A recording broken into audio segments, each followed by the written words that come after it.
The fateful days, Hiroshima and Nagasaki. The year was 1945, and the world was gripped by war. Europe had found peace after Hitler's fall, but in the Pacific, the battle raged on. Japan, though battered and weary, refused to surrender. The United States, after years of brutal island-hopping campaigns, was faced with a grim reality. An invasion of Japan could cost millions of lives. A desperate solution was at hand, a weapon unlike any other, born from the shadows of secrecy, the atomic bomb. The road to Hiroshima. For years, the brightest minds in the world had worked under the banner of the Manhattan Project, a secret endeavor to harness the power of the atom. Led by J. Robert Oppenheimer, the project culminated in the successful test of the first nuclear bomb on July 16, 1945, in the deserts of New Mexico. The explosion turned night into day. The United States, under President Harry S. Truman, had already issued a final warning to Japan, the Potsdam Declaration, demanding unconditional surrender. Japan, unwilling to yield, remained silent. The decision was made. The bomb would be used. August 6, 1945. The day the sky burned. Before dawn on August 6, 1945, a sleek silver B-29 bomber, named Enola Gay, took off from Tinian Island in the Pacific. Inside, nestled in the bomb bay, was Little Boy, a 10-foot-long uranium bomb with the power to level a city. At the controls was Colonel Paul Tibbets, a man who knew the weight of his mission but remained resolute.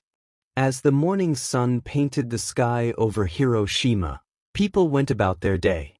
The city, a bustling hub of military and industrial activity, had been left largely untouched by previous bombings. Civilians, unaware of the impending doom, walked the streets, children played, and workers prepared for another day. At 8:15 a.m., the bomb was released. It tumbled silently for 43 seconds, then detonated. A blinding flash turned everything to white. The air ignited, buildings vaporized, and a monstrous fireball, hotter than the sun, consumed the heart of Hiroshima. Within an instant, 80,000 people were dead. Their shadows were seared into the ground, their bodies turned to dust. A terrible mushroom cloud climbed into the sky, its ominous shape visible for miles. Those who survived were left wandering, burned and blinded, their flesh hanging in ribbons. The city had become hell on earth. August 9, 1945. Nagasaki's doom. Despite the horrors of Hiroshima, Japan still did not surrender. The War Council debated, but no decision was made. Unbeknownst to them, another bomb had already been prepared. 3 days later, on the morning of August 9th, a second B-29, Boxcar, took off carrying Fat Man, a plutonium bomb even deadlier than its predecessor. The target was Kokura, but heavy clouds forced the crew to change course. Nagasaki became the new target. At 11:02 a.m., the bomb was released. This time, the city was nestled between hills, somewhat shielding it from total annihilation, but the damage was still catastrophic. 40,000 people died instantly, and within months, the toll would reach 70,000. The bomb's immense shockwave flattened homes, churches, and temples. Survivors crawled through the rubble, their eyes searching for loved ones, their bodies covered in burns. The end of the war. The devastation was too great. Japan could no longer hold out. On August 15, 1945, Emperor Hirohito made an unprecedented decision. He spoke directly to his people, announcing Japan's surrender in a solemn radio address. His voice, calm yet heavy with sorrow, echoed through every home in Japan. The enemy has begun to employ a new and most cruel bomb.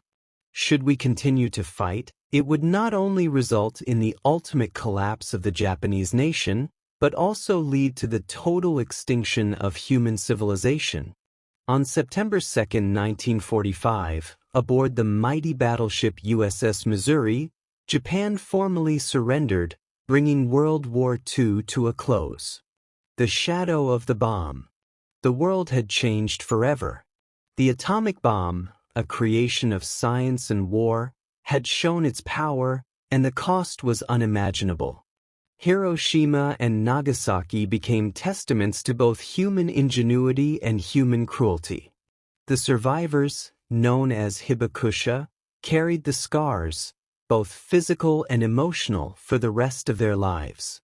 In the years that followed, nations raced to build their own nuclear arsenals, and the Cold War ushered in an era of fear and uncertainty.